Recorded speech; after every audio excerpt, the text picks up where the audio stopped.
அங்க பாருங்க. என்னடா ஏதோ மியா மியார் பூனை கத்துற மாதிரி கத்துறானுங்க. அது என்ன அளவு நீயே சொல்லி தொலை. ஒன்றும் இல்லைப்பா, இவங்களோட ப்ராஜெக்ட் வேல்யூ வந்து 1,70,000 கோடியா. இவங்களுக்கு டிரான்ஸ்போர்ட்டேஷன் ஒரு பெரிய பிரச்சனையா இருக்குங்கிறானுங்க. ஸோ அந்த காட்டெல்லாம் அழிச்சிட்டு ரோடு போட்டு தர முடியுமான்னு கேட்குறாங்க. விளக்கெல்லாம் யாருக்கிட்ட வேணும்? அதில் நம்மளுக்கு என்ன கமிஷன் வரும் அதை சொல்ல சொல்லு. 30-40%. இப்போ 30% 40% தரங்கிறாங்கப்பா. ஆட 40% கொடுக்குறா அப்படின்னா போறதுக்கு ஒரு ரோடு வரதுக்கு ஒரு ரோடுன்னு 4-way ட்ராக்கா போட சொல்லிடுவோம். எங்க நாட்டை விட உங்க நாடுகள் எல்லாம் நிறைய இடம் இருக்குது, கடற்கரையும் இருக்குது, ஜனத்தொகையும் ரொம்ப கம்மி. அப்படி இருக்கீல இந்த மாதிரி ரிஸ்கான ஃபேக்டரியில உங்க நாட்டுல போடாம ஏன் எங்க நாட்டுல கொண்டு வந்து போடுறீங்க? Why We Swedish are well known for environmental awareness. We know that's going to cause deforestation and even kill a lot of people if you organize a project.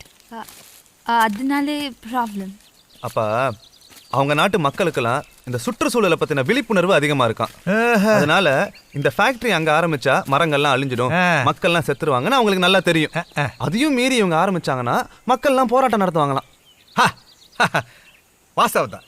நம்ம நாட்டு ஜனங்க பாவம் அப்புறாணிக்கு தானே இல்லடா. அதனால எப்படியோ தொலைட்டு நம்ம நாட்டு ஜனங்க சாகிறத பத்தி இந்த வெள்ளக்காரங்களுக்கு எந்த அளவு கவலை இல்லையோ அதை விட அதிகமா நம்ம அரசியல்வாதிகள் கிடையாது. நமக்கு எவன் செத்தா என்ன, நம்ம கமிஷன் எவ்வளவுங்கிறது தானே முக்கியம். ஏறுங்க வண்டியில. Come let's go. He says India is for sale. ஏனா இந்த வெள்ளக்காரனோட சேர்ந்துட்டு நாகரா சொல்ல மரத்தை வெட்டலாங்கறான். பெரிய யோகிது மாதிரிலாம் பேசுவான். யோக்கியமான அரசியல்வாதிக்கு அவரன்னு ஐயா நல்ல கண்ணுவா.